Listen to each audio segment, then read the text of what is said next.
कृष्ण दोस्तों, मोहिनी एकादशी की हार्दिक शुभकामनाएं।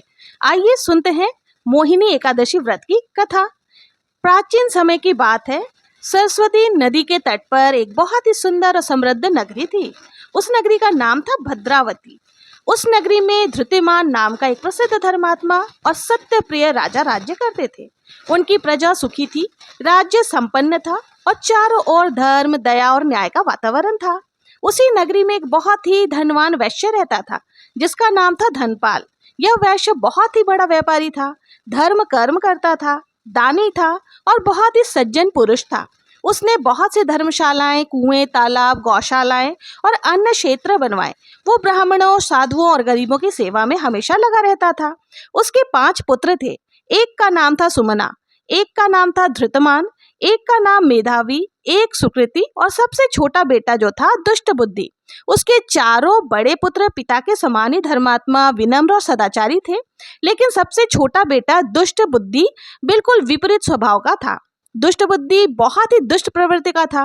वो जुआ खेलता, मदिरा पान करता, वेश्याओं के साथ समय व्यतीत करता था, चोरी करता, झूठ बोलता, माता पिता का अपमान करता और धर्म का उपहास करता था। वो भगवान के नाम से भी चिढ़ता था। उसके पिता ने बार बार समझाया, पुत्र, यह जीवन बहुत दुर्लभ है। धन, यौवन और सुख सबका एक ही दिन नाश हो जाता है। धर्म ही है जो मनुष्य का सच्चा साथी है। लेकिन दुष्ट बुद्धि पर इसका कोई प्रभाव नहीं पड़ा। वो और भी अधिक पापों में डूबता चला गया। उसने घर का धन लुटाना शुरू कर दिया, यहाँ तक कि उसने घर के आभूषणों को भी चुराना शुरू कर दिया। जब पिता को यह पता चला तो उनका हृदय टूट गया। उन्होंने कहा, अब तुम इस घर में रहने योग्य नहीं रहे। जो पुत्र अपने ही कुल का नाश करे, अपने धर्म का अपमान करे, माता पिता का तिरस्कार करे, उसे घर में रखना अधर्म होता है। इसलिए तुम इस घर से निकल जाओ। घर से निकाले जाने के बाद उसके मित्रों ने भी उसका साथ छोड़ दिया। जो वेश्याएं उनके धन के लिए उससे प्रेम जताती थी, अब उससे दूर हो गई। उसके पास न धन बचा, न सम्मान और ना ही कोई सहारा। भूखा प्यासा अपमानित हुआ और टूटा हुआ दृष्ट बुद्धि जंगलों में भटकने लगा। वो कभी फलों से पेट भरता, कभी कई दिनों तक भूखा रह जाता। धीरे धीरे वो चोरी और हिंसा तक पहुंच गया। अब वो राहगीरों को लूटने लगा, पशुओं का वध करने लगा और दूसरों के धन को छीनने लगा। अब यही उसके जीवन बन गया। लेकिन पाप का फल कभी सुख नहीं देता। उसका मन अशांत रहने लगा। रातों को नींद नहीं आती थी। उसके चेहरे पर भय, भीतर से ग्लानि और जीवन में अंधकार भर गया। एक दिन भटकते भटकते वह बहुत ही पवित्र और शांत दिव्य स्थान पर जा पहुंचा। वहां पक्षियों का मधुर स्वर था, वहां की हवाओं में शांति थी और वहां के वृक्षों की तपस्या की सुगंध आती थी। वो स्थान था महान तपस्वी महर्षि कौड़िक का आश्रम। महर्षि उस समय गंगा स्नान करके लौट रहे थे। उनके तेज से पूरा वातावरण प्रकाशित हो रहा था। दुष्ट बुद्धि ने जैसे ही उन्हें देखा, उसके भीतर वर्षों से दबा हुआ पश्चाताप फूट पड़ा। वो दौड़कर उन ऋषि के चरणों में गिर पड़ा और रोते हुए बोला, हे मुनि, मैं पापी हूँ, अधर्मी हूँ, दुष्ट हूँ। मैंने माता पिता का अपमान किया, चोरी की, हिंसा की और कई पाप किए। अब मेरा जीवन नरक बन चुका है। कृपा करके मुझे ऐसा उपाय बताइए जिससे मेरे पापों का नाश हो जाए और मेरा उद्धार हो सके। महर्षि ने अपनी करुणा से उसकी ओर देखा। ऋषि जानते थे कि जब मनुष्य के भीतर सच्चा पश्चाताप जागता है, तभी उसका पुनर्जन्म हो जाता है। उन्होंने कहा, हे पुत्र, वैशाख मास के शुक्ल पक्ष में जो एकादशी आती है, उसे मोहिनी एकादशी कहते हैं। यह व्रत अत्यंत पवित्र, पापों का नाश करने वाला और मोक्ष प्रदान करने वाला है। ये एकादशी इतनी शक्तिशाली है कि पर्वत समान पाप भी नष्ट हो जाते हैं। यदि तुम श्रद्धा, नियम और भक्ति से इस व्रत को करोगे तो तुम्हारे सभी पाप नष्ट हो जाएंगे। दुष्ट बुद्धि ने हाथ जोड़कर कहा, गुरुदेव, मैं अवश्य ही इस व्रत को करूंगा। एकादशी का दिन आया। दुष्ट बुद्धि ने प्रातः काल स्नान किया, स्वच्छ वस्त्र धारण किए, भगवान विष्णु का ध्यान किया और व्रत का संकल्प लिया। उसने कहा, मैं आज मोहिनी एकादशी का व्रत पूजन करूंगा।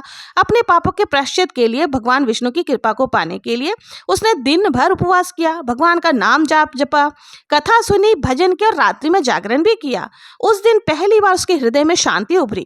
उसे लगा जैसे वर्षों का अंधकार हट गया हो। द्वादशी के दिन उसने विधि पूर्वक व्रत का पारण किया, ब्राह्मणों को भोजन कराया और दान भी दिया। मोहिनी एकादशी के प्रभाव से उसके समस्त पाप नष्ट हो गए। उसका मन निर्मल हो गया। कहा जाता है कि उसके शरीर से दिव्य तेज प्रकट होने लगा। जब उसका जीवन समाप्त हुआ तब भगवान विष्णु के पार्षद दिव्य विमान लेकर उसे बैकुंठ धाम को ले गए। वो दुष्ट बुद्धि जो कि कभी पापों में डूबा हुआ था, मोहिनी एकादशी के प्रभाव से भगवान के धाम को प्राप्त हुआ। इस व्रत की महिमा स्वयं भगवान विष्णु ने धर्मराज युधिष्ठिर को बताई थी।